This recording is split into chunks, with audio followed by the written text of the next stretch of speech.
of the COVID-19 pandemic, with all of the dreadful things that are happening, is that we are Zooming massively and making links across generations and countries. We've got Reneva, for instance, coming to us from Syria, where she's in the embassy, and we've got Gillian and Robin on Zoom with us, and I believe that Sean will also be following on Facebook, because we also do this on Facebook.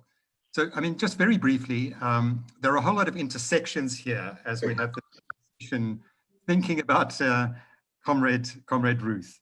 In the first instance, what we're doing as the party is we're preparing for our 100th anniversary, which is next year, July of next year. And of course, Ruth's parents were founder members of the Communist Party. Comrade Matilda Leviton and Julius First were founder members. So that's a wonderful thing. August is obviously Women's Month here in South Africa, and it's also on the 17th of August, if my arithmetic is right, in 1982, it was the date of the assassination of Comrade Ruth in Maputo. So that's also something we are remembering. So Comrade Ronnie, we're really looking forward to this session.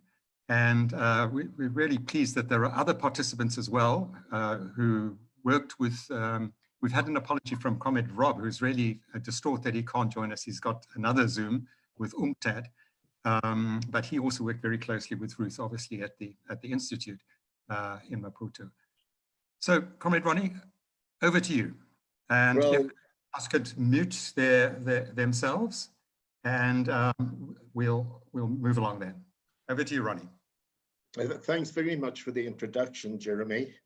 It's a great honor to participate in the lead up to the party's centenary. Centenary is an incredible event. It's not just a ritual. It actually shows a party and organization that has survived through thick and thin against all sorts of threats, internal and international, against its survival. And the party is, I believe, alive and well. Well, it's alive and I believe it's well. It needs to improve and engage. We'll come to that. It's doing its best, I believe. It's an honor to be able to speak about one of the most outstanding products of our country, our liberation movement, and indeed the Communist Party of South Africa, formerly, and now the South African Communist Party, of which Ruth First was so linked from birth. As you've mentioned, her parents were founder members. She was a founder member of the new SACP in very dangerous conditions with her husband, Joe Slovo. So I feel very honored indeed. And it's most appropriate to choose as one of the topics, the revolutionary life and times of Comrade Ruth, born on the 4th of May in 1921.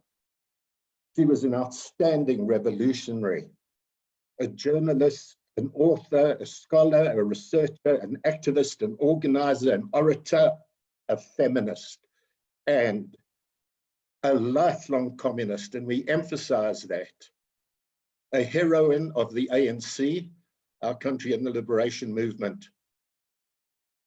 She was a dangerous thorn in the flesh of capital in South Africa, of apartheid in particular, and she was marked down by the regime for elimination, assassinated by their hit squads just 30 years ago on 17th August last Monday.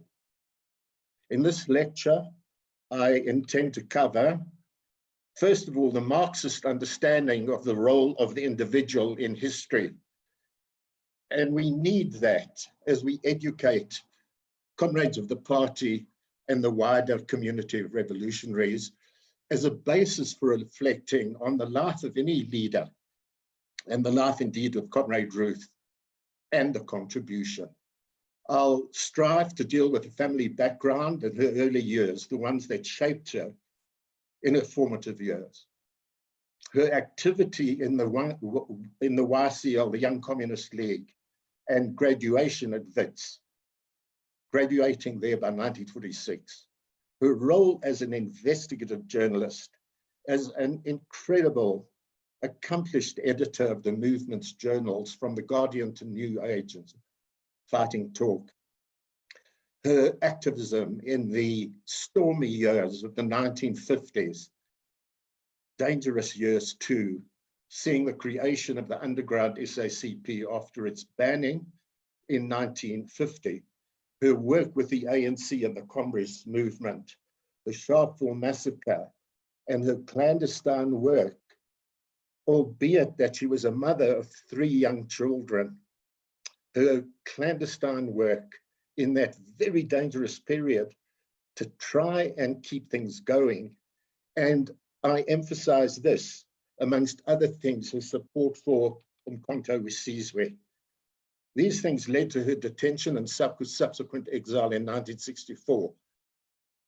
It was a very arduous detention of 117 days, I'll come to later.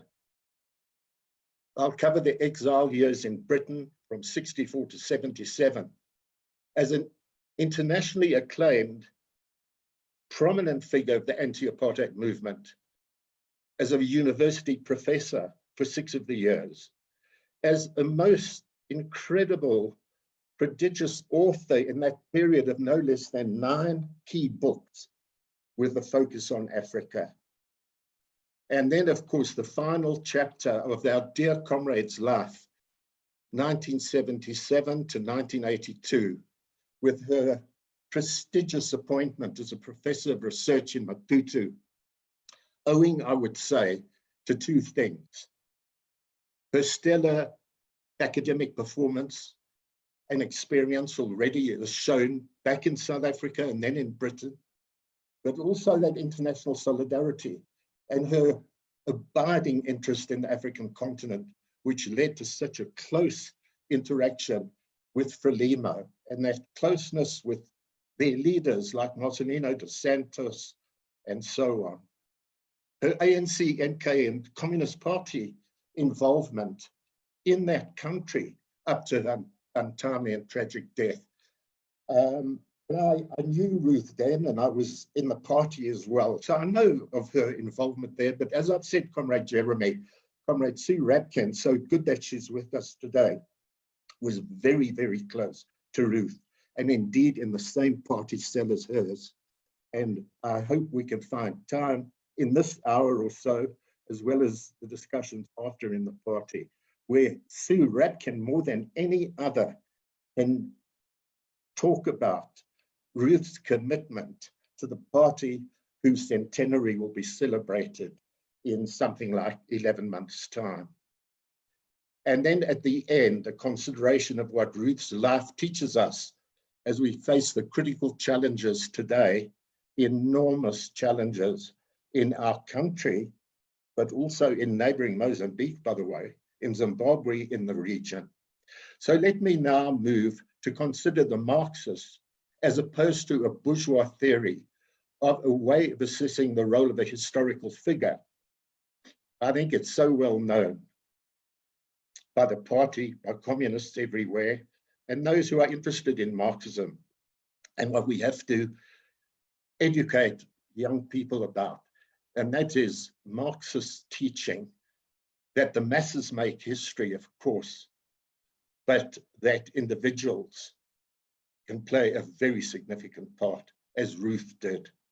There are many bourgeois historians who prattle on their theories about history being made by great women and men, by the kings and queens, by statesmen and women, politicians, soldiers, generals, leaders who are either very good or very evil, either democrats or tyrants or genocidal maniacs, nation builders or colonizers who destroy nations.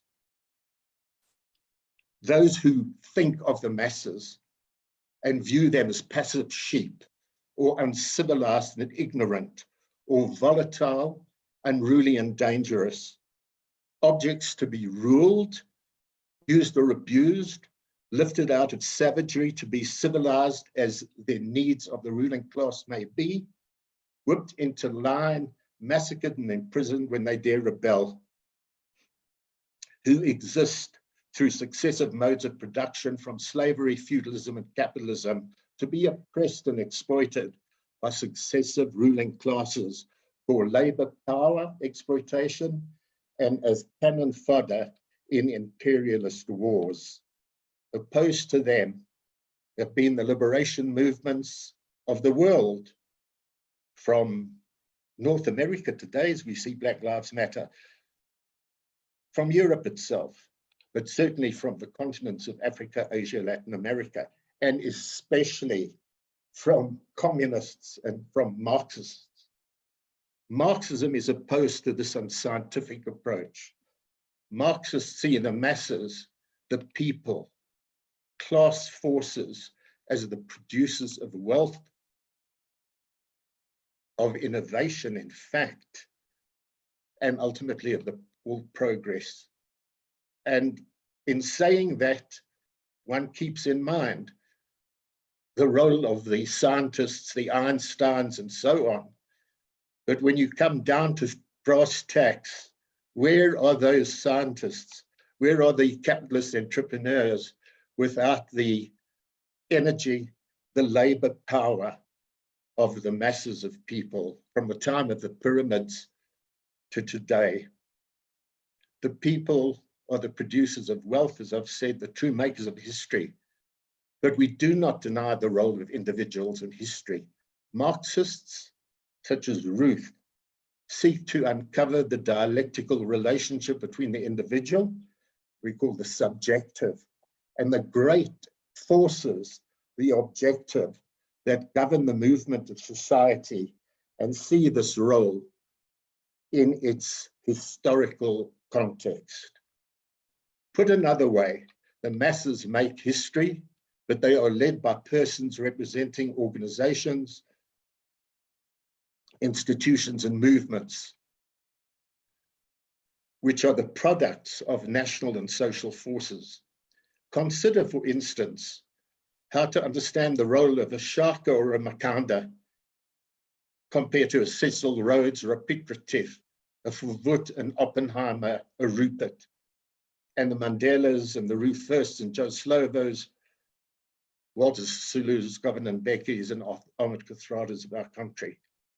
There are not very many examples of females as we look at this in history. And of course, that's a question which needs to be pursued and discussed, particularly in these times. And Ruth was very focused on that. Particularly, I want to say this, of a person who was her mentor, and that was Hilda Bernstein. Ruth talked about being late in coming to feminism, and that was largely in exile thanks to Hilda Bernstein, who preceded her in age by a good 5 or 6 years. Marxism explains that no person, no matter how capable, talented, far-sighted, can determine the main course of historical development, shaped by objective conditions and forces. However, and we say this to our bourgeoisie and their ideologues, under critical circumstances, of course, we Marxists, we communists understand the role played by individuals and how decisive that can be. As Marxism states, the last decisive link in the chain of causality is the human being. Under certain circumstances, that subjective factor can be most important factor in history. The role of Lenin in the Russian Revolution is a case in point, and so many others, from Fidel Castro to Ho Chi Minh, and so on. It's interesting to consider the role of the various figures of history and how their intervention in crucial epochs changed the course of that history. Some very evil people, some noble, good, and profound, from the Roman slave Spartacus and his uprising, to Robespierre, who the bourgeoisie damned to this day, including the French bourgeoisie, Rosa Luxemburg, Stalin and Churchill and Hitler and Roosevelt, Ho Chi Minh and Fidel and Mao, Lumumba Nasser and Nkrumah Nyerere, Angela Davis and Martin Luther King Jr., and our Oliver Tambo and others from our pantheon. And of course, these days, just take a look at individuals such as Donald Trump, or that wonderful epidemiologist, Dr. Anthony Fauci. Closer to home, as I've mentioned earlier names, but closer to home, how do we regard the role then of Winnie Mandela, Jacob Zuma, Cyril Ramaphosa, Robert Mugabe, and his successor, who's messing up Zimbabwe even worse as we speak. And as we pass, and I want to get to Ruth specifically and her generation, what do we make of the way an individual unknown, such as George Floyd, precipitates an upheaval in the United States and the connection with Black Lives Matter? We've had our own Collins Causa in South Africa, and there was no such reaction. We'll come to that at the end of this lecture.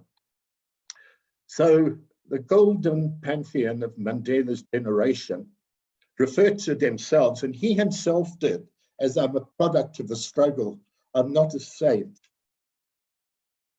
showing their understanding of what shaped them, and that they did not wish to consider themselves above the people. They could grasp that they emerged from the yearnings of the oppressed multitudes whose suffering they experienced and shared. They came out of that crucible, and they were shaped by the movement leading the struggle for liberation. Shared understanding and common objectives brought them together as an organized collective, communists, non-communists, nationalists, and so on, of individuals from different ethnic class and in some rare cases, racial backgrounds. Ruth was one such person, to be understood in her historical context, growing as she did in a world at war against fascism, and within her geographic space as a privileged white, a drama contextualized within our social, political, economic, national, racial, psychological, cultural, gender contradictions, and contested within South Africa. Privileged white or not. The racial discrimination, class exploitation, colonial and apartheid laws, the police and military enforcement of those laws, the daily indignity of suffering experienced by Black people and the minority groups other than the whites were starkly visible if you cared to see and question, as so few whites did. Clearly with Ruth, her upbringing and awareness motivated her, enabled her to see sooner what most whites chose never to see in those days, and led her to seek the truth, passionately seek the truth, to understand and to act, which required in that situation incredible moral principle and courage. She grasped the essence of Marxist thought. She understood that maxim of Marx's: understand the world, interpret the world, and act to change it.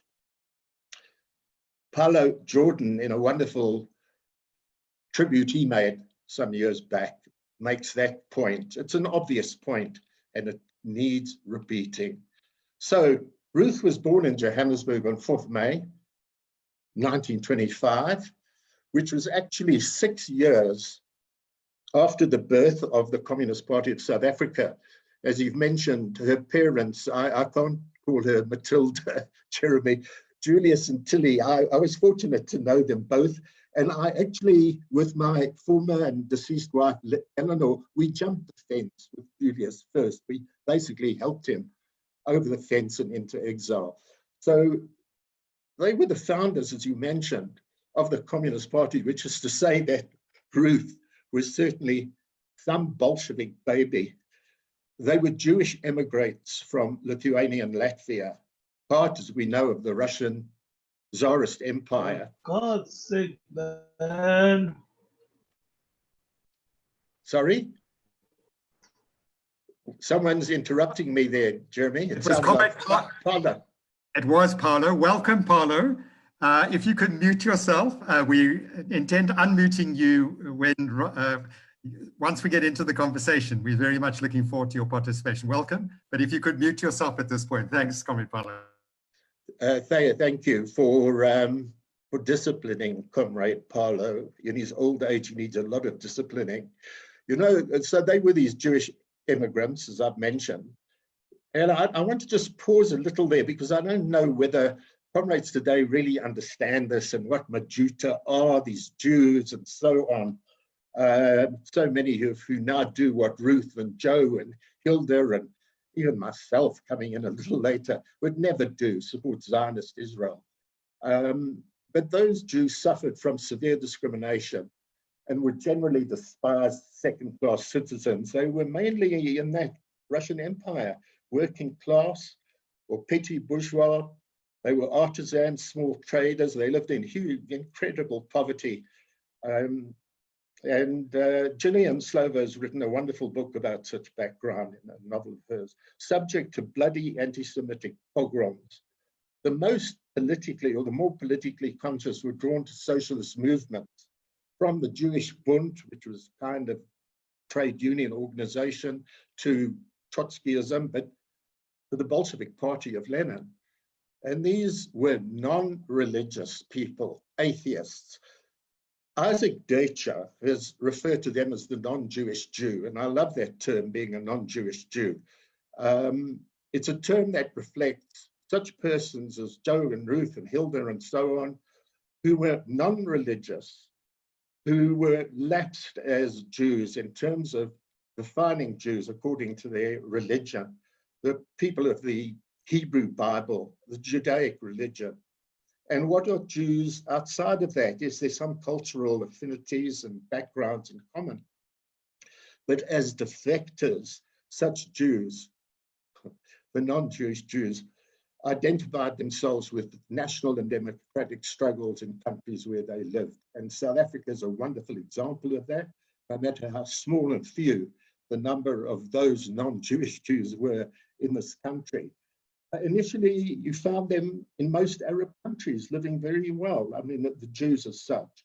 And then in North Africa as well. Later, throughout Europe from the Middle Ages, and then big waves of immigration to the United States, to Britain, to Argentina, here in South Africa, the post-Holocaust period, post-1945 to Palestine, where they become, in many cases, without really understanding it, colonial settlers dispossessing the indigenous Palestinian people.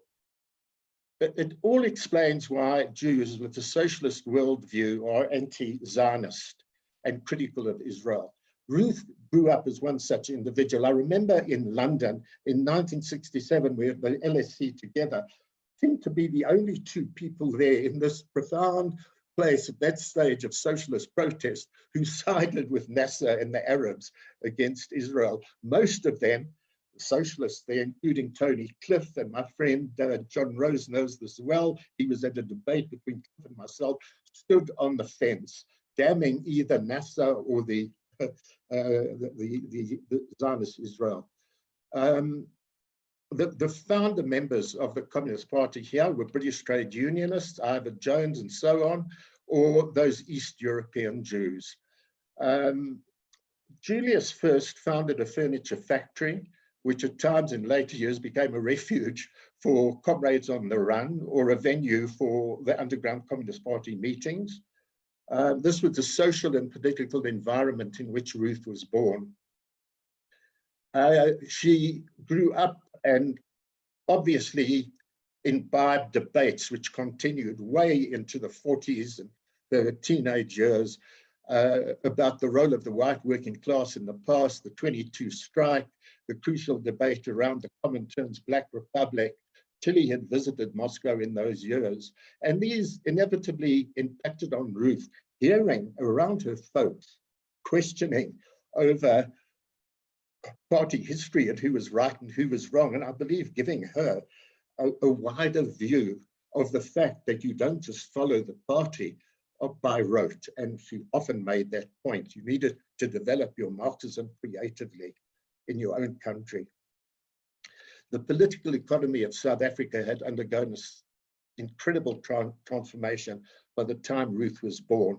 Jeremy, in the lecture, I deal with that to quite a degree, but in the need for time here, I'll just have to skip that. I think we're all quite aware of the political economy and the upheavals of time, from the mining revolution and what it had done in terms of the emergent African proletariat, the awakening of the African National Congress, the shaping of revolutionaries of all stripes, the cleavage of class and color in our country, which was reflected in the existence of both the Communist Party and the ANC, and how then through the 40s and 50s, those two cleavages, the organizations representing class and nation, or class and race, came closer and together. And Joe and Ruth were very instrumental in bringing about that new theoretical understanding in theory and in practice. We talk about colonialism, special type, and the emergence of the understanding of the National Democratic Revolution, and thus the party's close ties with the ANC and the common objectives, which abide until this day, which the party argues, and there are people who contest, and it's something that certainly needs great clarification in the time that we live in now. So Ruth played a very central and significant role throughout the 1950s, and we could go into that in depth. We talk here about the whole question of the banning of the party in 1950, the ANC's program of action, Defiance Campaign, Congress of the People, Freedom Charter, Treason Trial, her and Joe both being part of the 156 trialists. I do want to just go back a little bit to make the point that coming out of an education at a white suburban school such as Jeppe Girls, these schools like the one I attended, King Edward's, Parktown, Boys and Girls, etc., all set up to create young white leaders for the future in the mold of the British ruling class and its ideology and so on. That's what that education's about, and Ruth is inoculated against it. She becomes a very active member of the Young Communist League, becomes a leading member. Norman Levy, in a wonderful description of Ruth in those days, this is the mid-40s, he's 14, she's hardly 18, and he talks about her as the star driving everything forward. She was the driving force, he says, in a great book that he's written. And he says this about her after being at a meeting with Post Lovo and Lionel Foreman present. But Ruth is the driving force, according to him. She's a gifted intellectual, and she becomes this outstanding investigative journalist, the editor of first The Guardian, later New Age, Fighting Talk, as I've mentioned, the expose of the farm labor scandal. She trains people always, Joe Carby being one of them. And she draws in cultural figures like Nadine Gordimer, Barney Simon, the drum writers and poets and so on. Her contemporaries in New Age are MP Nika, editor in Durban, Brian Bunting, editor in Cape Town, Govin and Becky, editor in Port Elizabeth, and Ruth as the driving force She's the driving force of New Age at the center in Johannesburg. Ruth, in the period post-Sharpeville, throws herself into the most dangerous of underground work. Joe has left the country. He's sent out to organize for MK. She's working side by side with Bram Fischer. The Rivonia arrests take place. She continues to strive to work and keep things together with the likes of Mkwai, Wilton, and a few others, Bram Fischer and Hilda Bernstein, and she's arrested and detained for 170 days. Really cruel mental torture. They get nothing out of her, not a shred of information. She goes, is forced to go with her 3 wonderful young girls into an exile in Britain. She's in Britain from 1964 to 1977. She's an absolute doyen, a prominent icon of the anti-apartheid movement. Everyone wants to invite Ruth first around the world to speak. She becomes a professor at Durham University for 6 years. She's involved in all sorts of activities, and she's in the Communist Party cells there. I wasn't in the same cell with her. I was in the cell with Joe Slovo. She's with Harold Walpe, by the way. And Ruth shows an interest in the rising New Left movement because Ruth wants to keep track of what is a developing enrichment, some will argue against, of Marxist thought. And whether she becomes a new leftist or not, she doesn't. But she wants to engage in that debate. And there are comrades who don't really agree, and it's not to their liking. But I want to make this point clear, Comrade Jeremy and comrades, because there are people who are of the view that Ruth became sidelined from the Communist Party, that she was even suspended or expelled, and that is not true. That's why I want us to hear from Sue Rapkin, who's able best to talk about Ruth still being in the party in Maputo. And I'm actually part of the party leadership there. I know that as well. And I am saying that together with Hilda Bernstein, Rika Hodgson too, they start challenging things. And under Hilda's leadership, but Ruth emerges as most prominent as a feminist. And Ruth criticizes the Soviet Union. And you know why? She's been there. And for all those years after the revolution, and none of us have the guts to say so, was there any woman in the Central Committee of the Soviet Union? There wasn't. And a person like Ruth, with her critique, with her following of the essence of Marxism, to raise questions, to doubt. That's her favorite quote, and that's Karl Marx. Not to take on your leaders and to say they're rubbish. She's not like that. But doubt, question, essence of Marxism. Otherwise, it stultifies, it freezes, which happened around the world. And she's a person who wants to stick to the truth, to understand, to analyze. And she is damn courageous with this, because she went through a period, and she did, where some people gave her the cold shoulder, but she was never expelled from the Communist Party.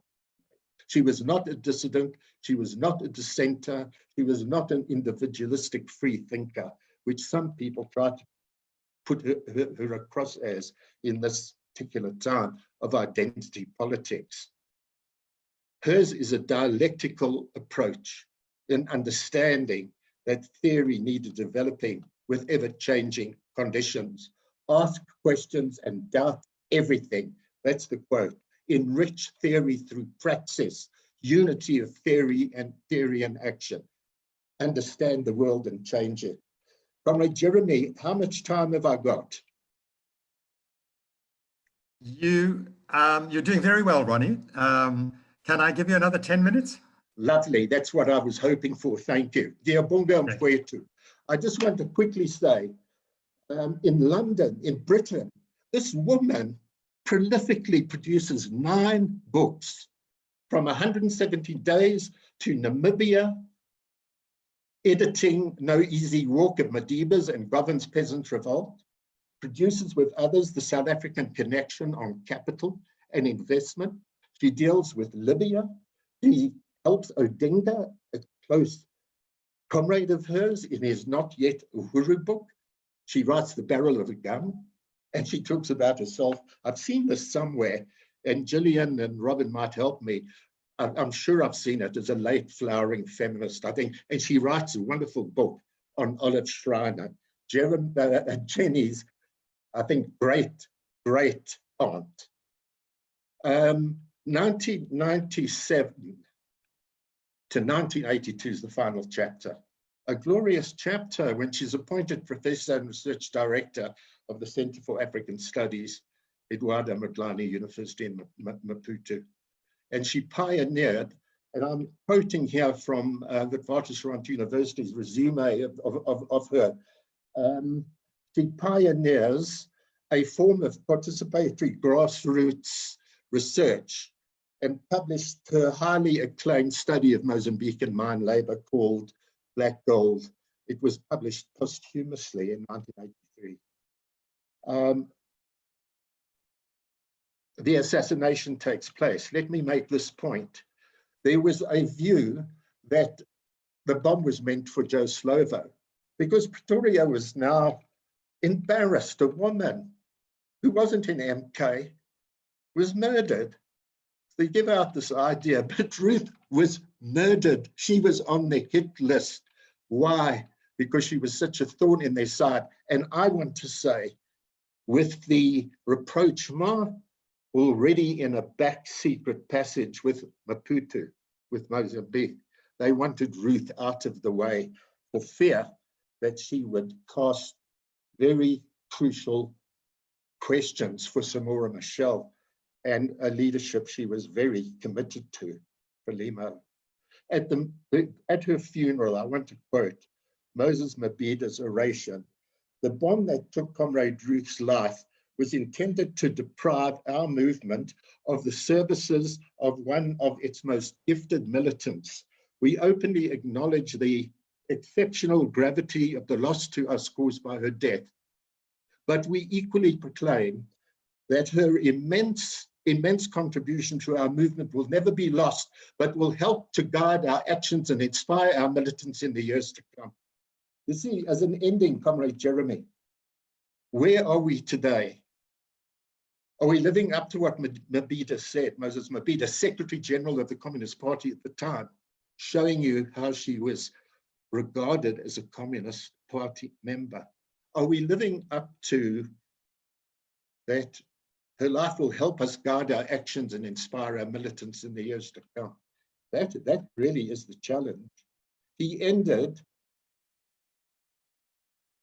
we want to say, farewell, Comrade Ruth, and we want to assure you that the struggle you so loved will be carried out with all determination and intensity. That, comrades, is the challenge for our Communist Party, for our ANC, in all the problems that our movement faces. Can we say that the assurance given by Moses Mabida at her graveside is carried out, as I've said? And what is her legacy for us now? We mustn't live in the past, but we must learn from it in the history. But we must move on into battle. And if you follow Ruth, be informed, study, understand the conditions, understand and analyze. And if I may, Jeremy, I'm coming to this last point.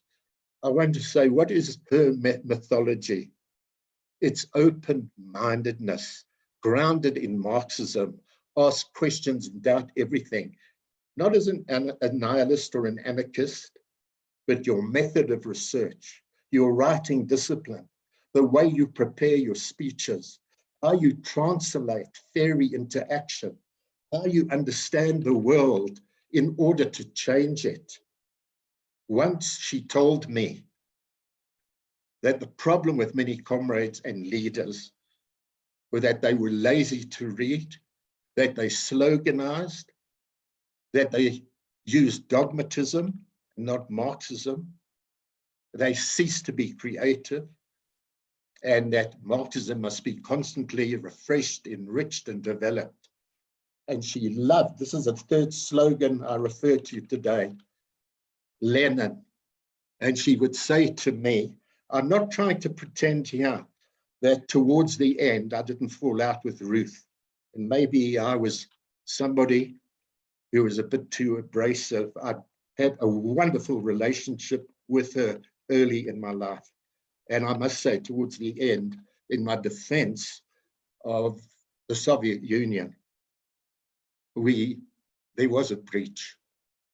And she used to say to me, because she was very friendly, at times quite acid, and she could be, but she used to say to me, my friend, the struggle is inside South Africa, and we need to look internal. And she said to me, and this was the other, and she knew I loved her two slogans, her two main mottos of Marxism referred to. And she said, and she would remind me of something that drove her, that Lenin said. When she was a Marxist Leninist too. And you know what she loved about Lenin? His statement, proceed from the concrete analysis of the concrete situation.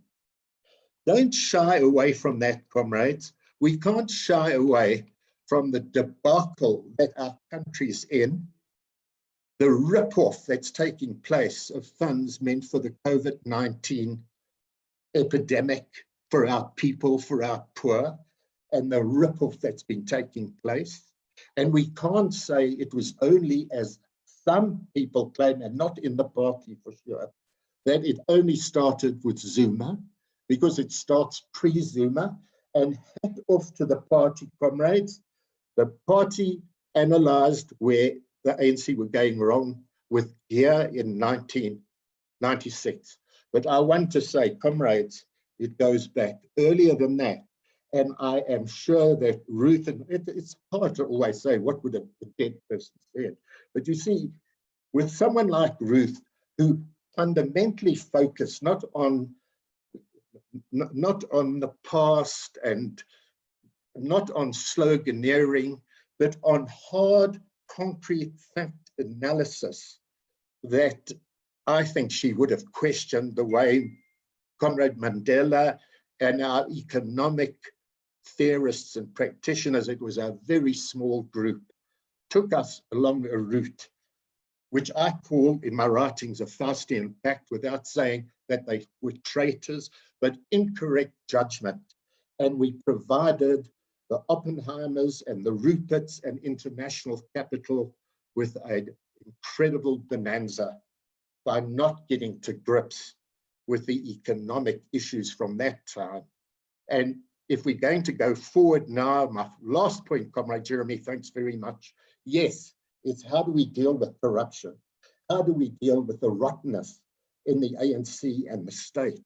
But the fundamental question is, how do we move out of the grip of neo-free market economics, the Washington consensus? How do we find a way which orientates us, some would say socialism, at least in terms of the aspirations of the Freedom Charter, which was certainly Ruth Slovo's aspirations? And then how would she regard the fact that we're doing nothing about the brutal crackdown and human rights abuses in Zimbabwe? And final point, Jeremy, what on earth would Comrade Ruth be saying about the silence from Pretoria, the silence from the SADC and African Union? and indeed from Maputo, about one of the biggest dangers now facing not just Mozambique, our whole region, including our country. And I refer to the incursions in northern Cabo Delgado province, where we see an alarming arrival of ISIS terrorism. Ruth first would not be silent. War on women, she would not be silent. I leave you with this point. On the day of the anniversary of Ruth's death last Monday, I had that in mind, maybe because I'd been invited already to speak today. You know, on that day, by ironic coincidence, a couple of things happened. I watched a television broadcast from America, USA, and an artist, a Black African-American artist called Faith Ringgold, was being interviewed. And she made a statement, her whole life from the time of the Black Panther movement to today. And she's a great artist. And she said, quote, "It's harder to be a woman than Black." It's harder to be a woman than Black. I couldn't understand it. I couldn't get my mind around it. And then what the news that evening announced was that a Wits student, Ruth Alma-Ata, the Witwatersrand University, called Kwaza Zozo, had been brutally murdered and stabbed 3 times by her boyfriend, murdered on that day.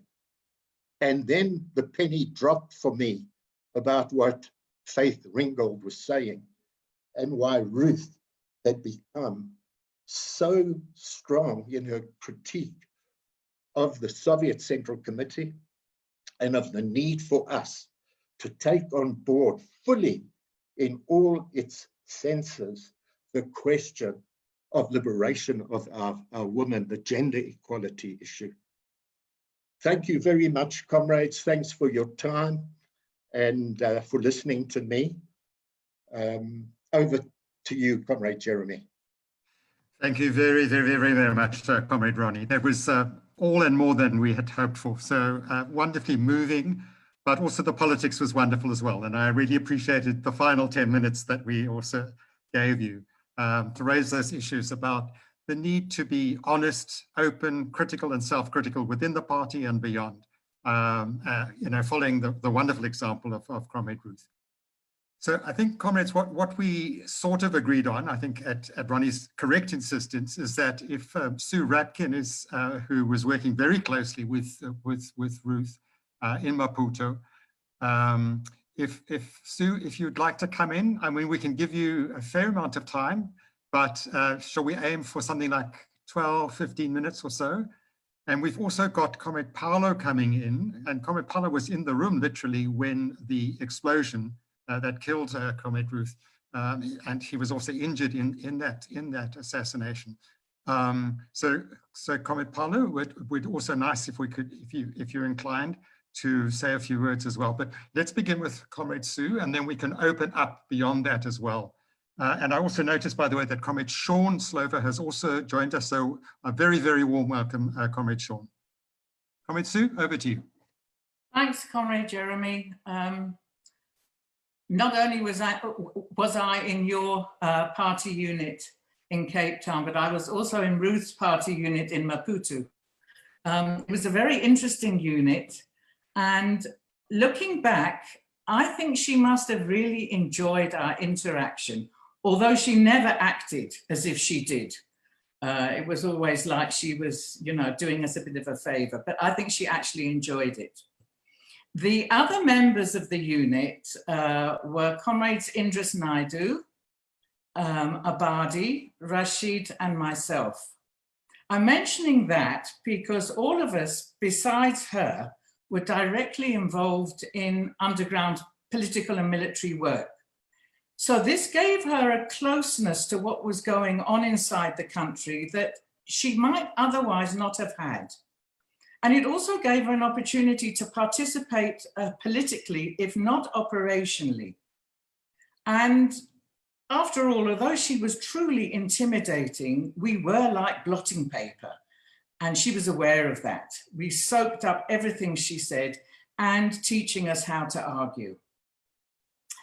I only remember hearing her speak publicly in Maputo once, and that was on the 60th birthday of Walter Sisulu. I think it was his birthday, I'm not 100% sure. Why I remember the meeting so clearly was because I'd never heard her speak so complimentary about anyone. She was highly critical of most comrades, many of whom were in the leadership, and she was even scathing about some, not mentioning any names here. Goodness, who was this comrade of whom Ruth spoke so highly? Of his wonderful politics, of his grasp of Marxism, of his humility, of his leadership. I mean, of course I knew of Comrade Walter, but I was taken aback at Ruth's rather unusual, almost reverential tone. So when many years later, as secretary of the organizing department, I accompanied Comrade Walter around the country to check on the level of organization prior to the first elections, I asked him what he thought of her. We were sitting in the back of a car driving to the airport. He turned to me and he said, Comrade Ruth was wonderful. I loved working with her. Oh, I was curious, why? She was wonderful to work with. She challenged everything I said and did. She questioned everything. She forced me to think. I'm not sure whether that says more about Comrade Ruth or Comrade Walter, but it certainly says something important about the quality of leadership and how I wish that culture of questioning was entrenched in our movement.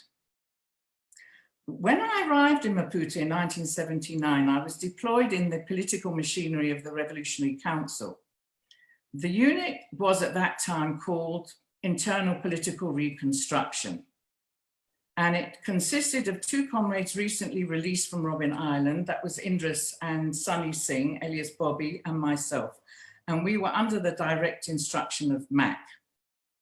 Comrade Ruth had arrived in Maputo to teach at Eduardo Mondlane University, and Mac had dispatched Indris to go to Ruth and ask her to draw up the political syllabus.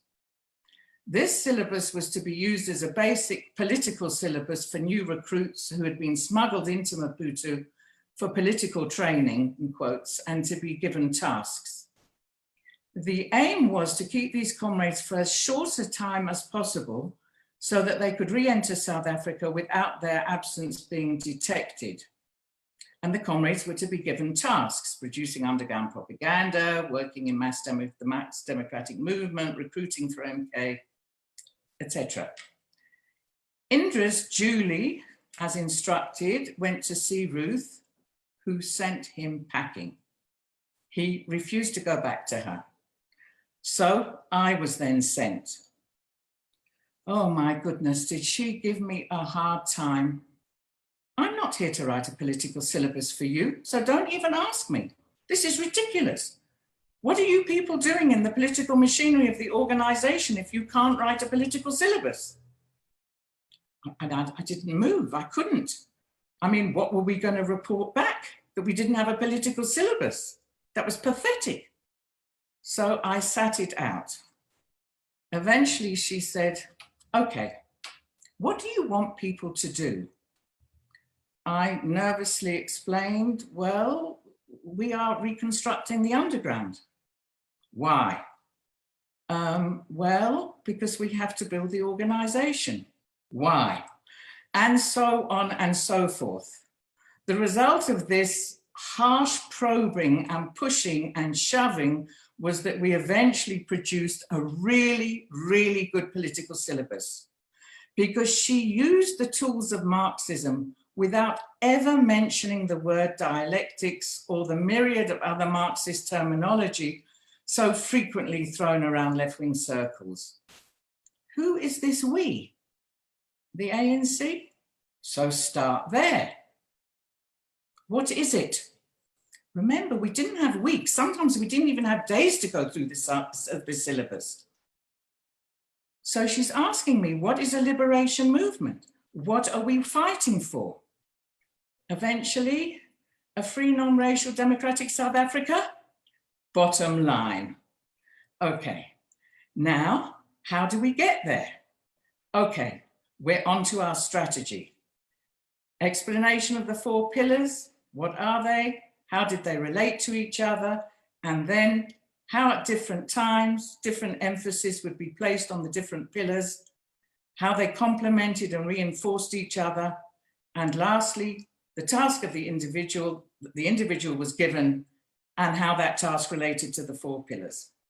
She didn't write a single word.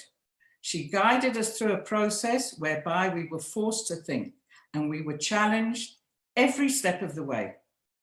The syllabus was created at a specific time for a specific task, and indeed it changed and was altered as the conditions of struggle changed. Comrade Jeremy, I'd just like to mention one last short episode, because for me it was one of the most important encounters that I had.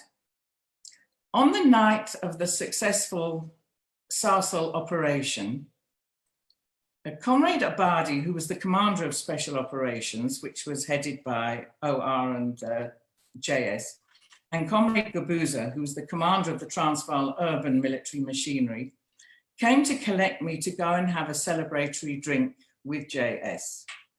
And we went to his flat where he lived with Ruth. And a bottle of whiskey appeared and everyone was feeling very pleased with themselves, very successful military operation. And the conversation moved to the forthcoming Zimbabwe elections. And Abadi, who had already knocked back his first shot, he was feeling very pleased. This was his unit. And he said as a throwaway remark, "Oh, well, we know that ZAPU will win the elections." "Really?" says Ruth. "Why is that?" Abadi was completely taken off his guard. I could see his eyes darting around the room, and thank goodness she hadn't asked us. "Well," Abadi finally says, "we are in alliance with ZAPU." And Ruth looked at the 3 of us and said very quietly, but very clearly, "Comrades, alliances change because organizations change." It had never occurred to us that organizations could change. We did not know that ZAPU had changed. Never once had it crossed our minds that the ANC could change. Thank you, Comrade Chair. Well, wonderful, Comrade Sue, wonderful, wonderful, wonderful. Comrade Paulo, would you like to come in with some comments? And we can also give you 10 minutes if you'd like to use that.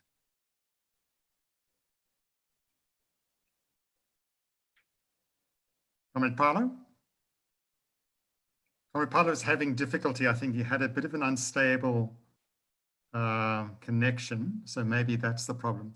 Can I then suggest that comrades who would want to come in could click on the participants thing and raise hands if you would like to participate with a question, with observations, with concerns about the present, or whatever, related obviously to the theme of remembering this great hero. So I'm looking for hands. I'm not seeing hands at this point. Comrade Jenny will also help me if there are.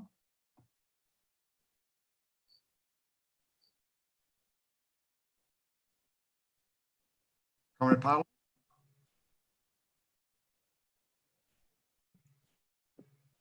So Comrade Sue, you were on a roll. So maybe you'd like to, I think you've intimidated all the other participants with your rich inputs, the 2 of you.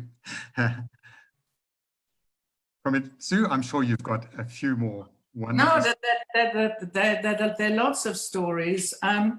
She was very interesting in our party unit because she sort of prodded us to be critical of the Soviet Union, which was, if I were to be really frank, not really allowed. So one day I'm talking to her in the street and we're looking out at the sea And I see all these ships on the horizon. And I say to her, look at all those ships. And she says, yes, they're Soviet ships. And I said, really? And she said, yes, they're stealing our fish. And I said, who's stealing our fish? And she said, the Soviets. Those are factory ships. You know, I was so shocked. And I knew she wasn't making it up because she was an academic. She didn't make things up. She spoke truth. She was very almost obsessive about being scientific and being factual. But she had the sort of integrity. She didn't do that in the unit, but she did try and sort of lead us to think critically. And I remember in one of the meetings, she mentioned China. And we all tensed up a bit because, you know, you also weren't supposed to mention China in those days. And she said to us, you know, don't throw the baby out with the bathwater. Have a look at what the Long March was about and why it happened and what were the results. Of course, none of us knew anything about the Long March. So it was that kind of stimulation all the time that made her so intimidating in a way, but so addictive, if I could put it that way, because one kept wanting to get into these discussions with her about all sorts of difficult things because we knew she wouldn't shy away from it. I can't imagine what she'd say today. I don't even want to think what she'd say today, other than I told you so. I see Comrade Garth has his hand up. So Comrade Garth, lovely, if you could come in.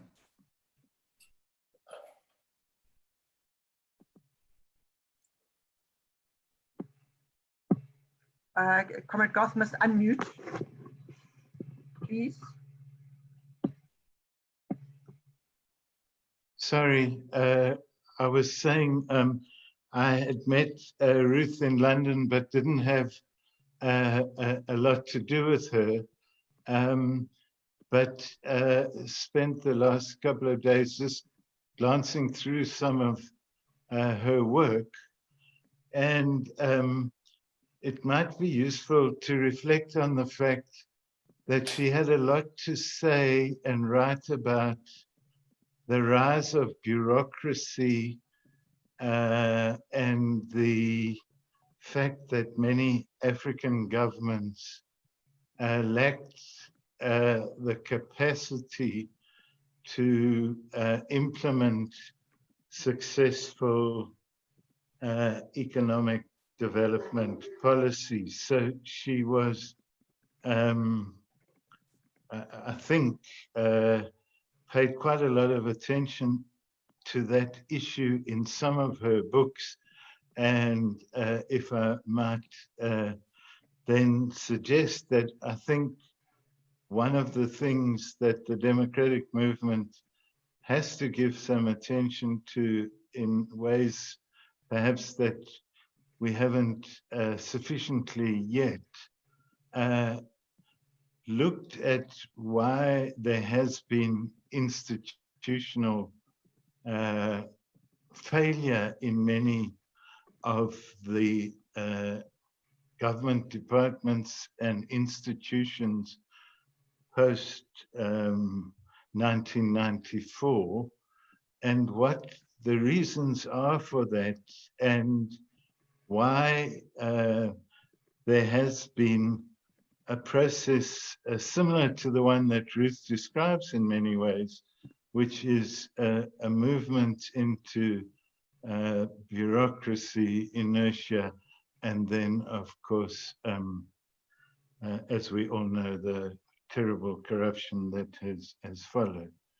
I also think some of her work, which many of you may know better than me, which focused on rural areas and development in rural areas and addressing rural poverty, is something that we might do well to reflect on what Ruth had to say and perhaps ask ourselves the question of the extent to which our own democratic movement and government has been able to develop a coherent, pragmatic, workable solution to address rural poverty. Thanks, Jeremy.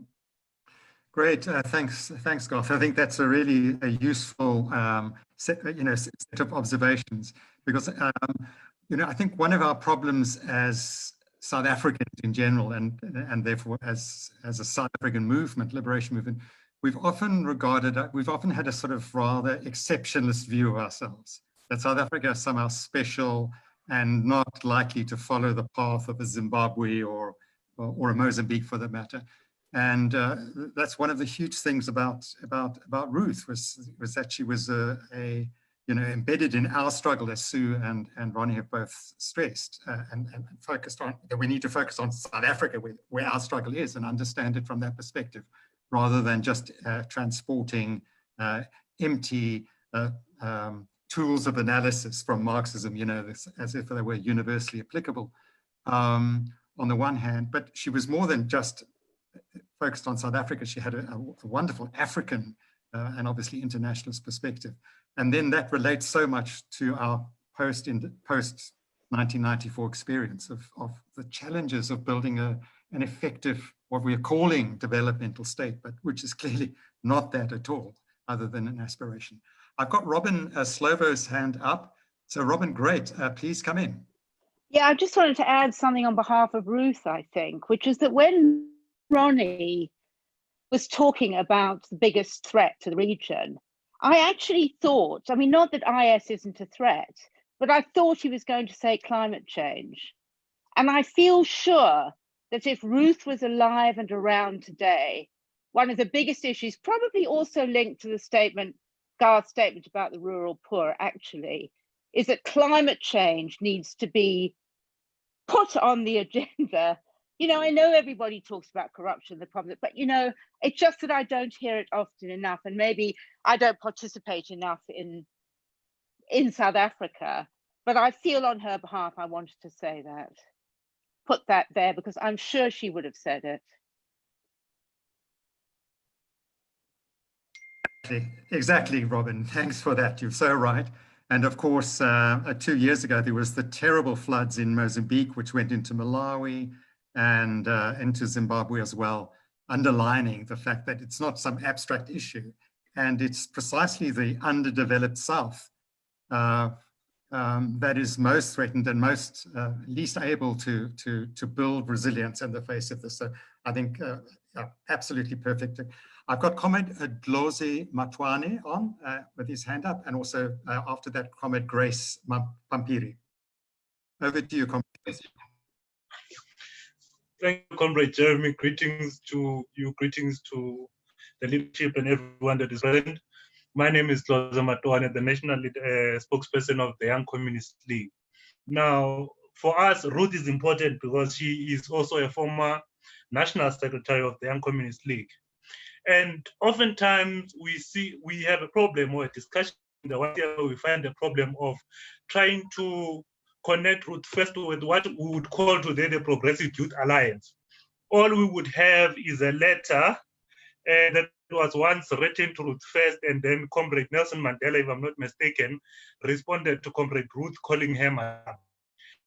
But if one is to peruse the interview that Harry Gwala once had, where he speaks about attending the political school for the first time, you then start to find this link of Comrade Ruth to the youth movement. Harry Gwala emphasizes that there was a discussion once in the political school of the SACP, I think it was in the 1940s, where the party was having a discussion about organizing the African youth. And in that discussion, then the idea of forming the African National Congress Youth League emerged. And there later there was, I think, a disagreement on whether Comrade Walter should also form part of this or not. I remember this when one of the presenters spoke about Comrade of Comrade Zulu. One would ask,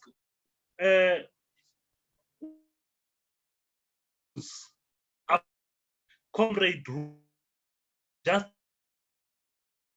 of the young communists, would connect Comrade Ruth to the youth movement. You go to whatever you find today that's about Comrade Ruth, you even find little that would connect Comrade Ruth to the Young Communist League itself.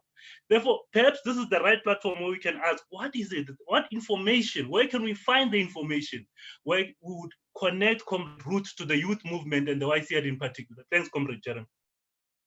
Thank you very much, Comrade Lozi. We lost you a little bit, I think, sometimes, but I think we got the general drift, which is how best, where do we get sufficient information? We know that Comrade Ruth was very active in the YCL and therefore via the broad progressive youth struggles in our country. But where do we get more information? And I'm sure other colleagues could come in now, but also we can follow up post this session. Comrade, sorry, I've lost my. Grace. Comrade Grace. Just help me. Comrade Grace. Comrade Grace Pampiri. Hello, Comrade Grace. Sorry about that. Yeah. Thank you, Comrade Jeremy. I did run a lecture on Comrade Ruth. I think that was in 2016 in Social Nguvi. One of the things that I have picked up when I do the research before I do that is that she actually studied as a she studied social sciences. But ultimately, she decided to be a journalist out of realizing the conditions and the situation that all the people are faced with. And it therefore said to me, sometimes we are so much attached to what we have gone to school for, when we could actually have a more important role to play in certain other fields. And that I picked up when I do this particular preparation for the lecture for Comrade Ruth. She was never at school for doing journalism, but she went to do social sciences. She worked at the municipality as a social worker, but she left that because she could go around the parks and realize that, but really, do I really have to do this? Monitor how many kids that are playing on the field, on the ground there, well, whilst at the same time, there are people who are suffering, who I can use what I have to actually communicate and make them realize what is happening around them.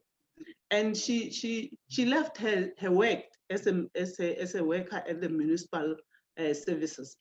She then decided to do this particular work we are talking about today. And one of the critical things that she did was the manner in which she was communicating with structures using the media to capture and make the whole world know what is actually taking place around these particular structures and what information she could source. It was easy for her to source more information because she was from the municipality. So it was easy to get government information and be able to share that with the people and also sit with some of the leaders of the structures that she was leading or she was participating in, and get to guide them in terms of the internal things that are being planned that are not right, according to her, for the society and human rights. And actually, a lot of action happened, and she actually helped in terms of ensuring that our people come to the light. It also then shows you the impact and the influence of the media and how the media can be used to actually liberate or at the same time oppress people. So it means if you have the media that is not pro people, you have a luxury of having those particular people being actually oppressed or actually being dealt with severely on issues that they are actually innocent on, because they don't have a communication tool to air their views out there. But the other thing that Comrade Ruth did, which actually assisted and changed some other aspects, is where she, in fact, when I was doing this particular research, I realized there's a picture of this farm worker that was brought to her attention that she's been ill-treated. And it's very bad. You could see the nature of the injuries this particular worker had. And she fought using the media and the people on the ground to ensure that that particular matter is being attended by the state, to an extent that the state ultimately had to institute a commission of inquiry on that particular aspect, and it all accommodated. He found a way to communicate to the structures to say, this is a chance for you to actually wage a struggle against the ill treatment of farm workers. And it also, she also raised an issue relating to the border controls, to say our people are being taken from different countries, they are being brought into the country to be ill-treated in a manner that is not acceptable. And I mean, it was very, very bad. And how they are being selected at the border post. That was another thing that people were not aware it is happening, especially people who were already in the country. In terms of the selections, they were sold like, you know, potatoes or whatever, because whoever is going to be the employer would come there, and then they would then be made to queue, and he will then decide in terms of the fitness and all other things that he may be interested in as to who has to come with him to the farm. I'm not going to be long because there's a shortage of time, but also the role that she played in terms of building the African National Congress, which was actually militant based, especially the youth part. And they realized that the merging of youth within the structures of the organization is actually creating chaos for the organization. And there was a lot of things that are happening that may lead to civil war. And as a result of that, they decided to come forth and come and plead for an alliance so that they work with the organization to be able to assist in terms of limiting the aggressiveness that was there at that particular time, and give guidance in terms of what has to happen next. But she played a role again, and this is the kind of person that actually took away the color of their skin and threw it away and decided to be part of us at all angles. And she went actually inside the women movement, where she actually had to help them with the information and ensure that they get the news before any other person that are not going to be good for them, and prepare them for what has to happen to defend themselves against any ill doing. Chair, it is very sad that we really lost the woman of this magnitude, who had to leave the country not in a good way. He actually was no longer in a safe position in this country, irrespective of the fact that she came from another country into our country, but she became us when she was in this country. And she couldn't raise her children like any other woman would. She wouldn't be there for those children. She would be arrested, and within 5 minutes of release, she would be rearrested again and be locked up for months in a cell alone. And she, despite that, never let us down. She couldn't get a passport, she couldn't travel. She forgot that she is white. She decided, I am with these people through thick and thin, and whatever comes to me, I am going to bear it. Whether I am separated with my kids, my husband, and any other benefit that white people had at that particular time, she was prepared to face that. And the manner in which she changed the names of the newspapers to try and continuously force the message to go through despite the barriers that were there at that particular time. And despite the fact that she no longer had resources, but she had to go door to door requesting 10 cents for people to support, just to make sure that the revolution continues. What she stood for continues, whether she is penniless, whether she has nothing to eat at the end of the day, whether her children will be isolated and suffer and not get enough education like any other children. This woman stood firm and ultimately met her husband at the airport just to be taken out of the country, and ultimately go to London, from London to Mozambique, where she ultimately met his last day. And we really salute her for the work she did for this country. Thank you, Chair. Wow, wow, Comrade Grace, that was extremely moving, and also shows that you don't necessarily have had to know physically Comrade Ruth to have known her and to have been influenced by it. It was an extremely moving tribute. Thank you so much for that. Jenny is permanently muted. She can't raise her hand because so she carries all the burdens typical of gender divisions, even in Zoom, party Zoom. But she's asked a question, and which is directed to Ronnie, but others might also be able to help us, is Comrade Ruth's role in relation to the party publications. Did she write, for instance, for the African Communist and Umsebenzi, for instance?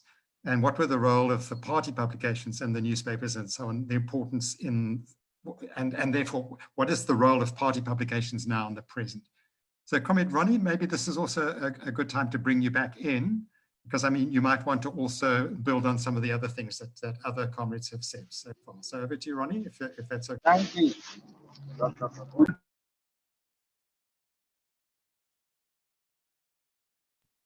Comrade David Makema, are you trying to come in? No, thank you. Okay, you just not you. No, thank you. Yes. So, Comrade Ronnie.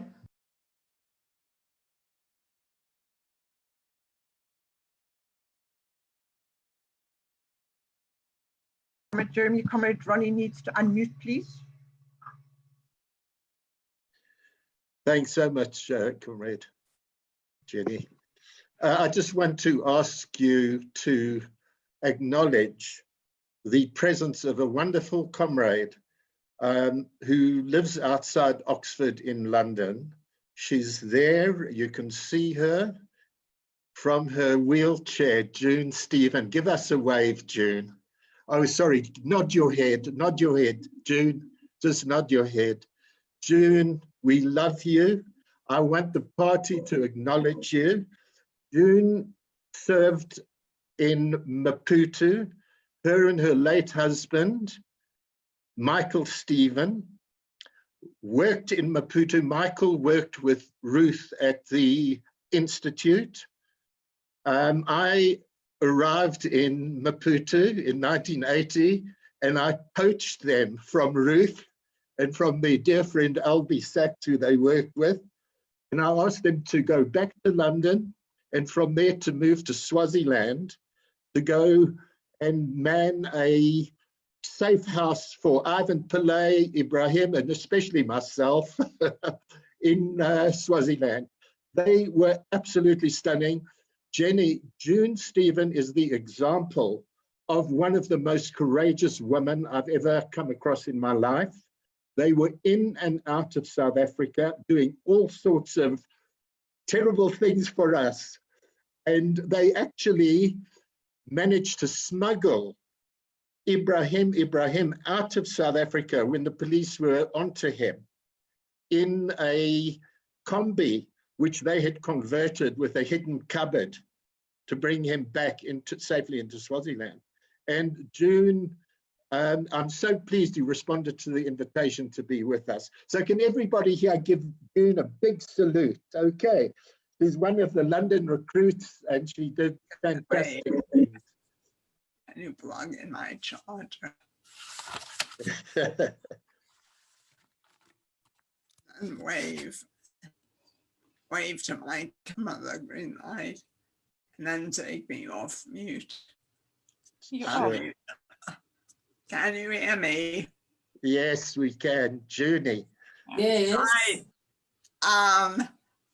We arrived in Mozambique in 1977, and within a few days, unbeknownst to us, we ran into Ruth and Joe having ice cream in the ice cream shop on Avenida Mountseton, and we lived near there.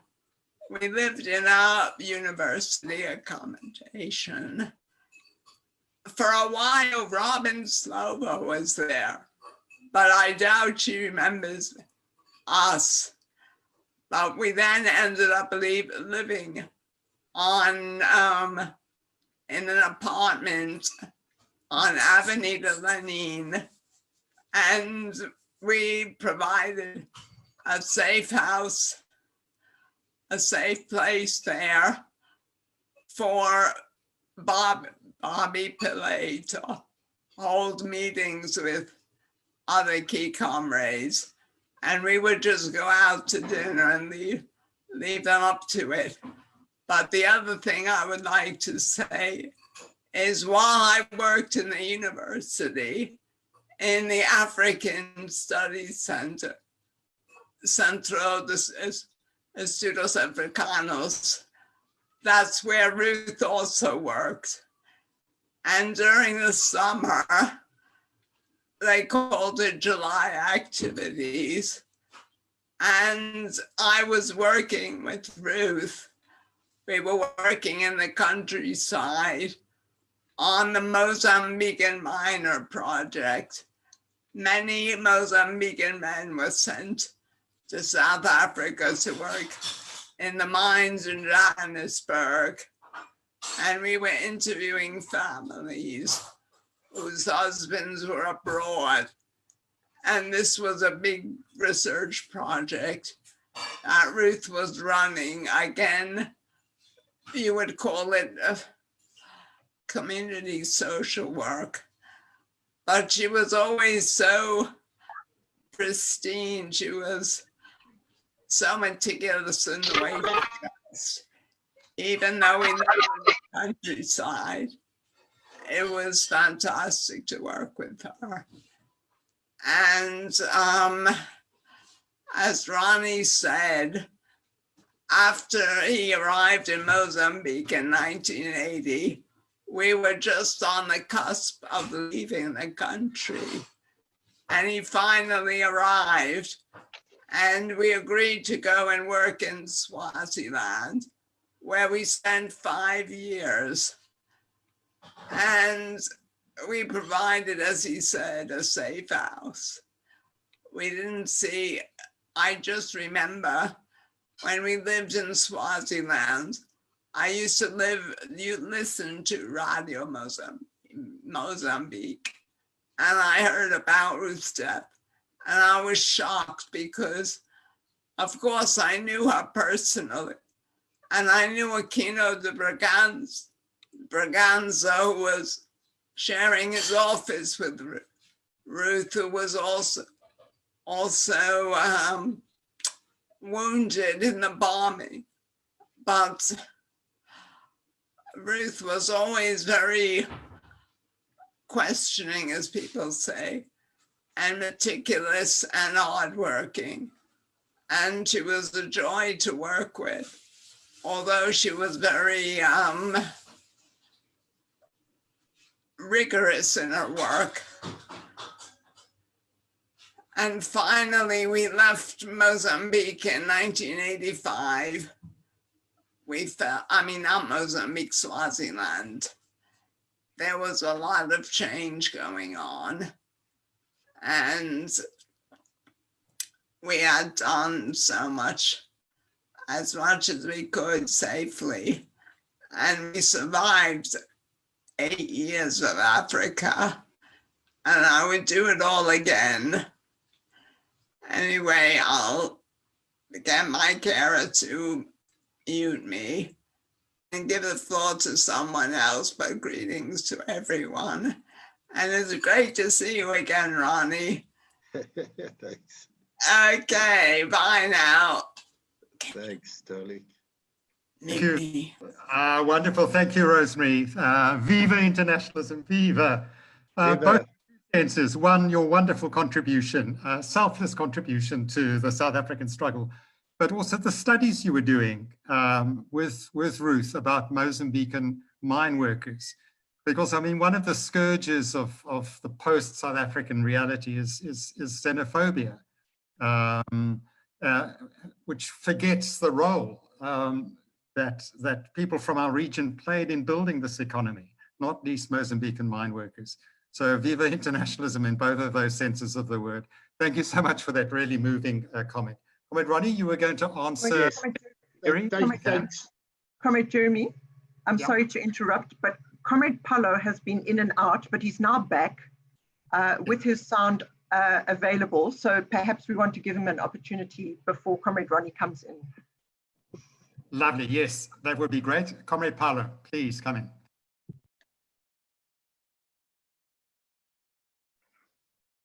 Comrade Paulo, you need to unmute. Comrade Paulo, I can see you, but I can't. You on mute.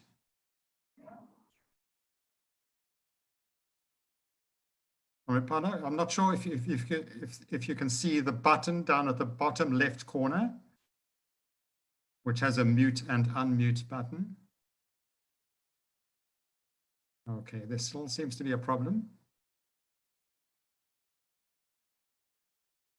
Okay, we've also got, there's some lovely messages coming through. So Rosemary Galley says to all of us, thank you everyone for your wonderful contributions. I passed the information of this lecture to some of Ruth's student colleagues at Eduardo Mondlane University.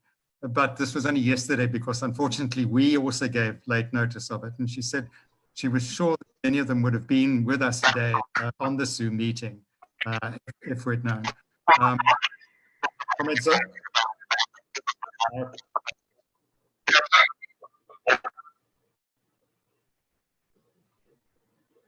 Sorry, that was comments.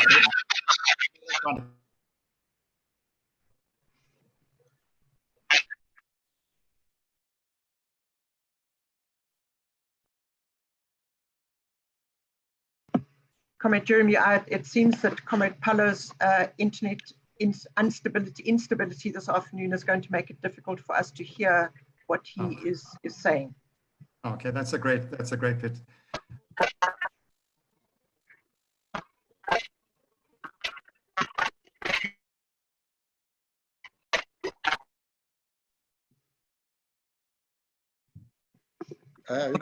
Looks like we're really not getting you. I'm sorry about that. We can see you trying, but it's just not coming through. I think you've got an unstable connection. So can we? Can you hear me? Yeah, we can hear now.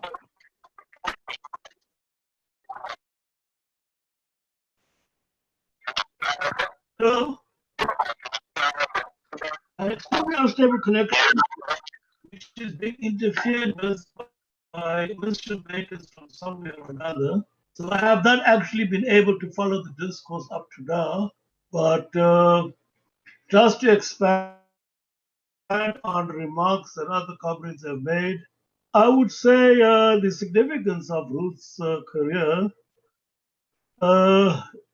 is perhaps what has made the South African Communist Party different from other Marxist formations here in South Africa. When she entered politics, just immediately after the Second World War, I suppose, in addition to the Communist Party,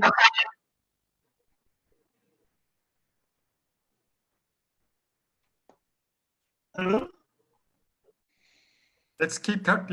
When she entered politics at the end of the war, in addition to the Communist Party, there were other Marxist formations which were considered viable at the time. By the time we came home from exile, I think everyone will agree that most of those had become totally irrelevant. One of the reasons why the South African Communist Party remains relevant today is because it grasped the nettle of the national liberation struggle and committed itself to that struggle as other Marxist formations could not or did not. One thing is also about the fact that the generation of communists, Ruth's contemporaries in the international movement, through the 1950s and into the 60s, passed through what could be considered extremely traumatic experiences. There was the 1956 20th Congress.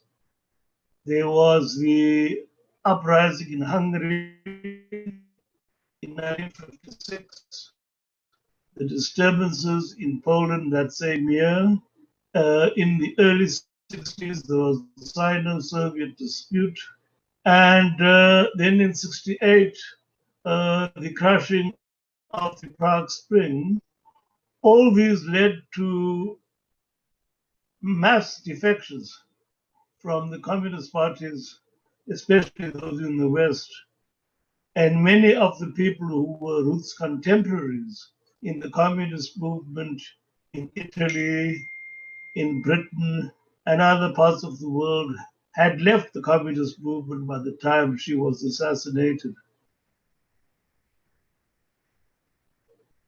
Many, of course, say that this was a weakness on the part of communism in South Africa, that it seemed to follow the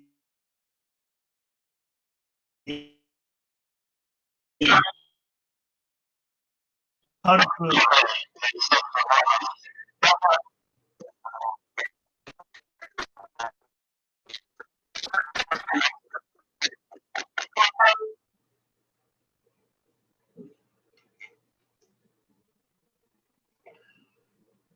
Okay, we lost you again, Comrade Paulo, at a critical moment.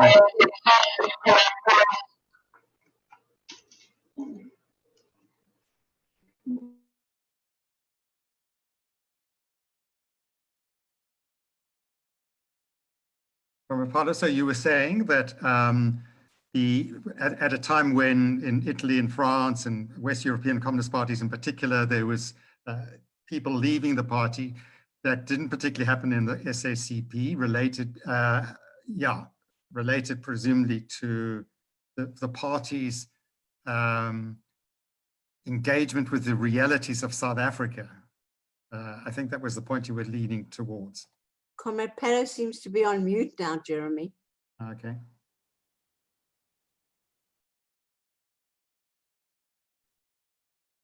Okay, I think what I'm going to do, Comrade Paulo, is to ask you to put your thoughts in writing, and we will share it, including with all of the comrades on this Zoom meeting. It's a great pity that we can't hear you and so on, but you are an adept writer, and so it would be lovely to get your notes. And I'm particularly attracted to the direction that you're trying to steer us into, which is to think about the specific approach that Ruth and many others in the Communist Party helped to develop, and therefore for the party to have survived not just the 50s and 60s in the way that it did, but also the collapse of the Soviet Union in the late 80s and early 90s. But it would be lovely to get your input on that. And if I understood correctly, you were heading in that direction. Can I see, I'm sorry about this, but I think that's the only feasible way of proceeding. But please, please, please do put that train of thought into writing, and we promise to share it well with all of those participating and put it into our party publications and so forth. Can I see, are there any other hands, Jenny? I'm not seeing any messages I'm missing. No, Comrade Jeremy, I would suggest that we hand back to Comrade Ronnie to be able to pull things together at this stage. We will record the comments that people have made and take any suggestions and issues further. And certainly I will follow up as you've directed. Comrade Pala will be writing for Msebenzi and AC in the near future. That's right. Okay. So back to you, Ronnie.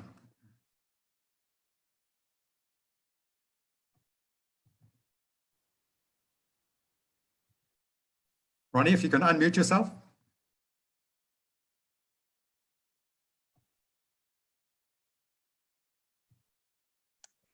He's still muted. Still muted. Ronnie, Comrade Ronnie, I can see you talking, but you are muted. No, it's okay. Yeah, I was just saying I'm behaving a bit like Paolo with the technology. Okay, all right. It's very rare that I tell you to unmute. Well, so I always tell people I'm born BBC, born before computers. Yeah, so am I. So great input. I was just saying, I'm so pleased that June is here and you could all hear her. And really what she had to say epitomizes international solidarity to the absolute core. And here she is, still with us. She attends some of the reunions when I'm in London with the London recruits. The last one was coming down from Oxford in her wheelchair and her carer, and Ken Keeble there knows how stunning it was to have her with us. And she talked about being in Maputo. I remember, June, I'd forgotten I was responsible for recruiting Michael in Britain to go to Maputo and to wait for me there. And you waited for 5 years before I arrived.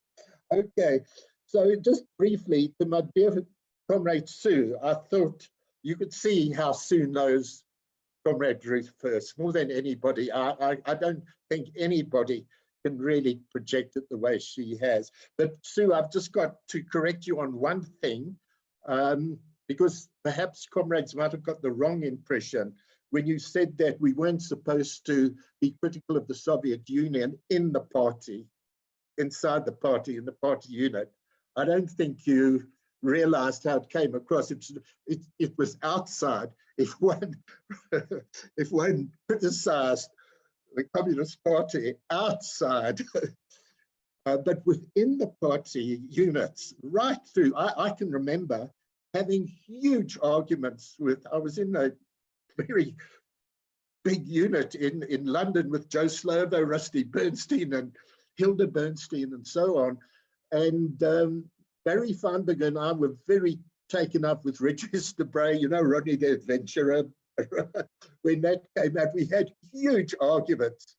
And then with the one time that Ruth really admired me was I was very outspoken on the Soviet invasion or assistance that they were giving to Czechoslovakia in 1968. And it was Joe who quietened me down incidentally. We could raise and be critical of anything within the party unit. So Sue, just to correct that, and in your approach, I think you meant outside and where you were taken aback when Ruth spoke to you about the Soviet fleet fishing off Mozambique. I was a little bit, maybe that's when I started getting into hot water with her, because I said, I'm sorry, the Soviets could only be fishing there with the agreement of the Mozambican government. But you see, Ruth had a deep insight into bureaucracies. and lethargy that Garth referred to. Because in a sense, I think what she possibly knew, that in exchange for support, which had been militarily, although they mainly got their military support in the struggle years from Mao Zedong's China, that there was this question of, okay, in exchange, we want to fish your waters. And, you know, that's where she was cute and insightful. Whereas, you know, others of us would say, what are you talking about? They're given permission. Then just briefly to say to Comrade Glozy, how to find Ruth's role in the Young Communist League and the Progressive Youth Alliance. I can think of no better person to put her in touch with directly than Norman Levy. And you'll see in his really outstanding book, I think it's the best book any of us have written, as a memoir on the struggle. It's really outstanding. And it's the politics, and it's also the individuals. And he seemed to have quite a grasp of what Ruth was doing in the 40s with the YCL and this Progressive Youth Alliance, which probably, I would say to Comrade Glozy, was one of these organizations which was on kind of peripheral work that they tried to get together to broaden out from the YCL into progressive youth movement, or none that existed, but to broaden it out. And L.B. Sachs is another person, as Paolo will know. They had the Modern Youth Society in Cape Town, and I think the Progressive Youth Alliance was cloned on the wonderful experience of what L.B. and others had achieved in Cape Town. So do that, but then in addition, South African History Online, which we must help to keep alive. They're in dire trouble with their financing now, has got the most wonderful information and interviews and so on. So Comrade Glozy, follow that path. Comrade Grace, like you, Jeremy, I was incredibly moved by Comrade Grace's input and this feel for Comrade Ruth and so on. Just to correct her on one thing, that maybe she misunderstood me or us. Ruth first was born in 1925 in South Africa, Grace. She's South African through and through. Not that her parents didn't become South Africans through and through.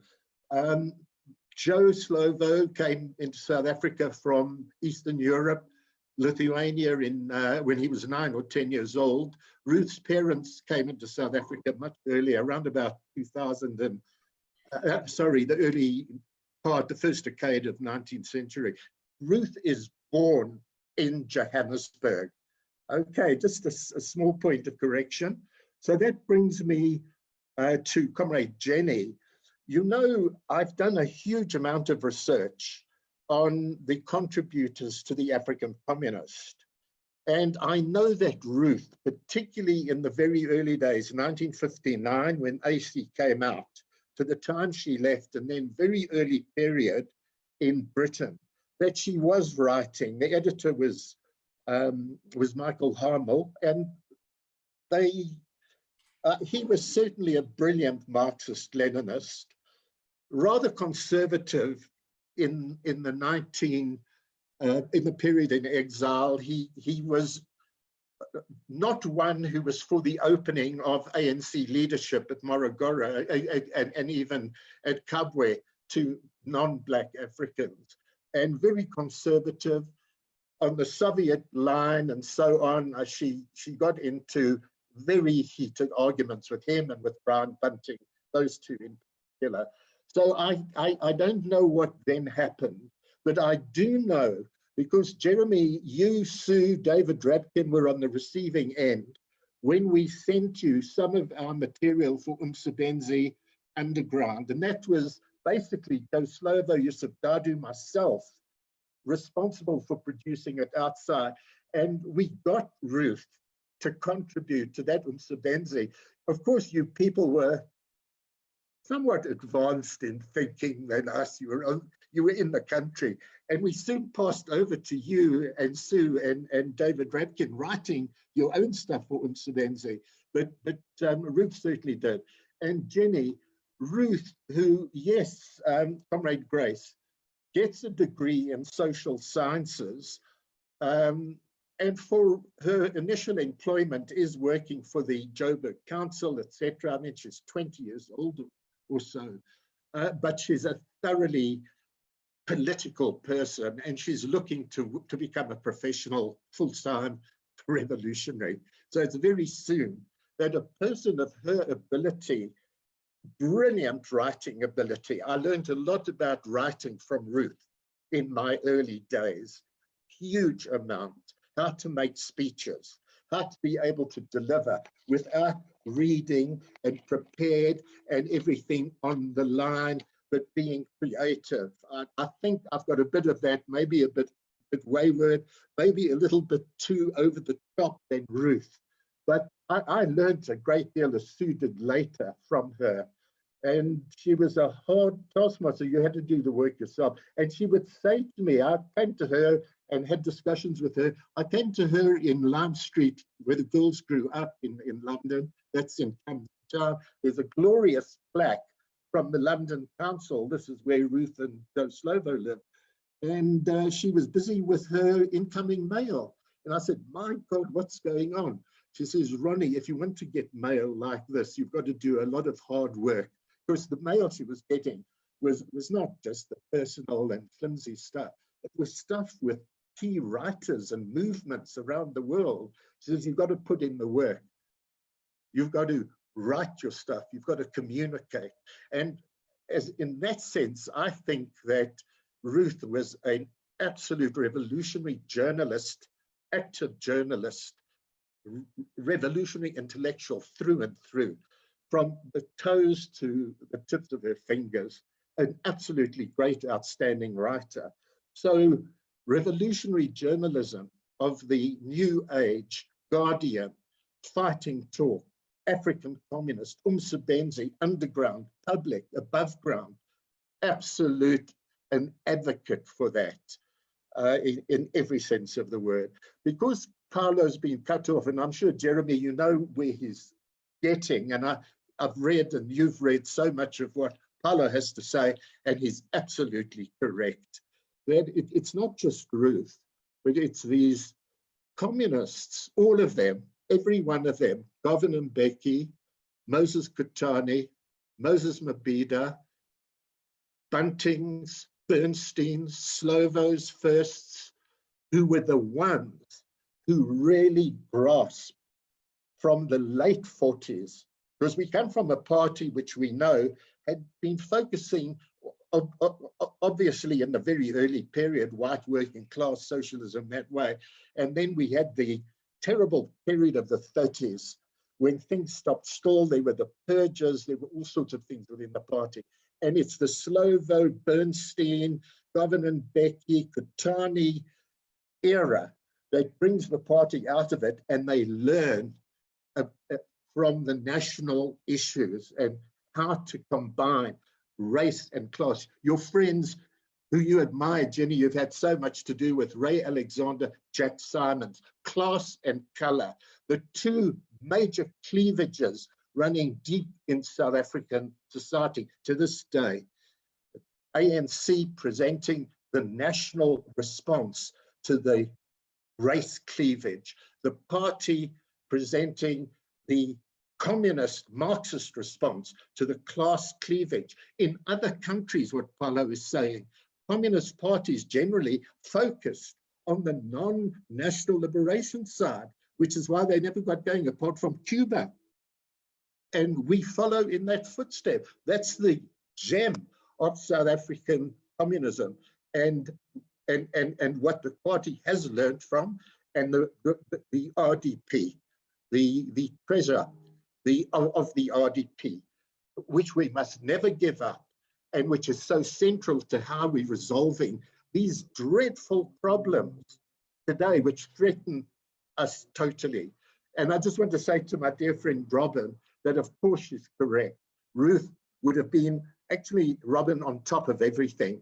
And you know, in my paper, I mentioned this, I couldn't finish, but it's everything that we face, the challenges, the dangers from the COVID epidemic connected, of course, to climate change, to the way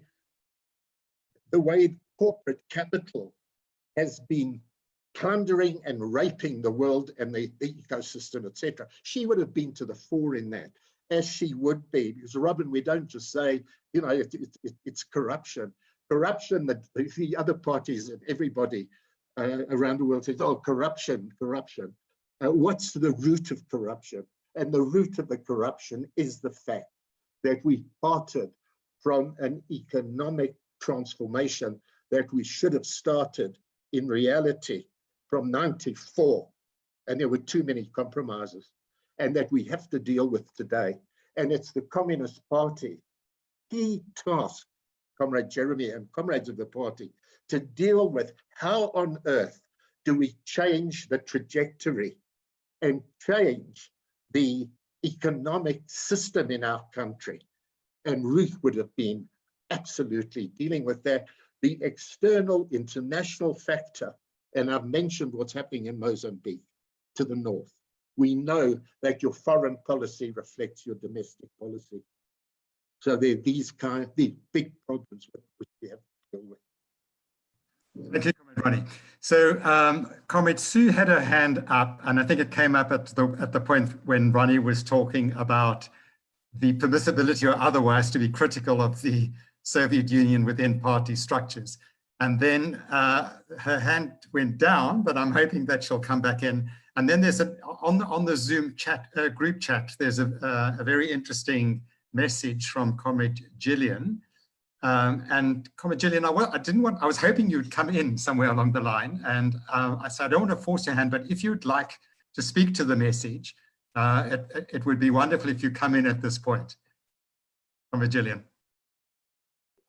Thank you. I think I said it in my message, which is I was just supporting Comrade Sue's view of whether Ruth's criticisms of what was happening inside the Soviet Union or in communist parties were seen as acceptable or not. And my memory certainly was that Ruth's criticisms were seen to be far too loud, even within the party. And I remember, as I just wrote, Joe telling me once, in a little bit of anger, that Ruth was so outspoken that if he hadn't been the General Secretary, she would have long ago been expelled from the party. So I don't remember Comrade Ronnie's idea that debate was allowed freely inside the party. I do think my memory is that, you know, in many ways, people were supposed to toe the party line, even internally within the party.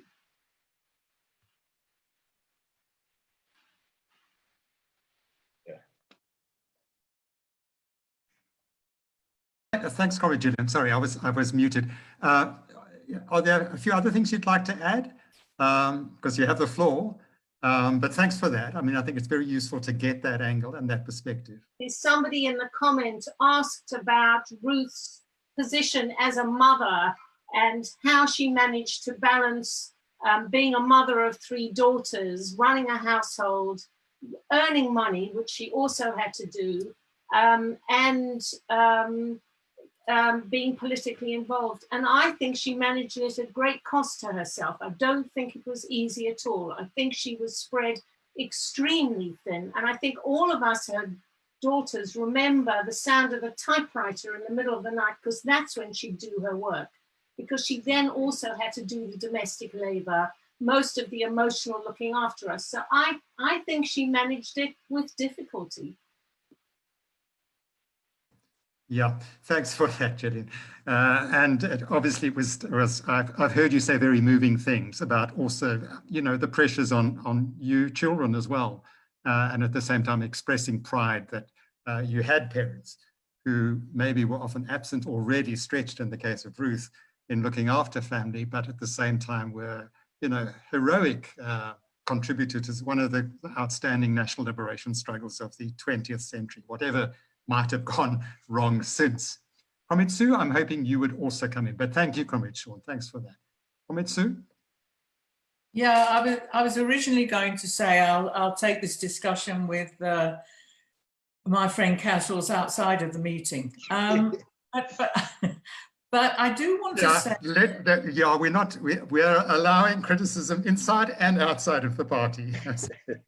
I do want to say that her criticisms of the Soviet Union were much more profound than about Stalinism. It was much deeper than that. And that was why we were sort of interested in talking about it. Look, it wasn't bad. No one said to you anyway, you can't criticize. It wasn't like that, but it was not acceptable. It was, you were not fully respected, but Ruth was respected. And I don't accept that she was a dissident. I don't like that definition of her at all. I don't think it's accurate. I think she was a highly intelligent, questioning person who was fully committed to the ideals of communism and didn't like what she saw in the Soviet Union, therefore said so. And it was just, as straightforward as that. Great, okay. So I think we're past the 1600, the 4 o'clock cutoff. But I think this has been one of the most interesting and fascinating sessions that we've had. We've been having lots of them. And it's been wonderful to have people from outside of the party central committee, many who should still be in the central committee or should come back into the party, but who we continue to see as being communists, whether you're in the party or not, but contributing to the struggle, basically, at a very difficult and complex time. And I think that all of us, certainly for me, who never directly knew Ruth, this has been very informative and very inspiring at a time when I think our movement and our party and our country and the world are confronting very, very challenging times. So thank you so much to Ronnie, and to all the other participants, and to all of those of us who were listening, and being inspired. And Comrade Paolo, we look forward to your writing, and we know you will because you do. And also thanks then also to those in the background, Comrade Jenny, as Ronnie reminded us, she's her great aunt, I think it was. Olive Schreiner was the last book that Ruth wrote. Collaboratively on Oliver Schreiner, another great struggle hero, basically, in South Africa. Jeremy, yeah. Can I just, I think I owe it to Gillian to clarify. Yes, okay, sure. Can you give me a minute? No, I think I accept what Gillian has said. I think that Ruth must have been profoundly upset, depressed, and so on at times about the fact that particularly her peer group would have been very affronted, even within the party, in terms of positions she took up. That's for sure. What I was just trying to say, and perhaps it's a nuance, that you could talk and raise any questions and concerns within the party. That was possible. And I had done that, but I was of the younger generation. They wouldn't want to slap me down. I think they did. Her generation, some of them there, turn a very cold shoulder to Ruth. But Gillian, I'm just saying, and as I said to Sue, that you could say anything you wished inside the party. You couldn't get expelled for that. It's what you said and behaved outside the party where you could really be censured. So just to correct that, thank you, Jeremy, for allowing that. Oh, sure, no problem. No, thanks, Ronnie. And I mean, this is it. It's inevitable in any organization, and I think that's we often remember the past in the smoothed over way, which doesn't actually equip us to deal with the complexities of the present. We remember, giants of the struggle like Ruth as giants, as in uncomplicated ways. And then they seem so remote from our realities.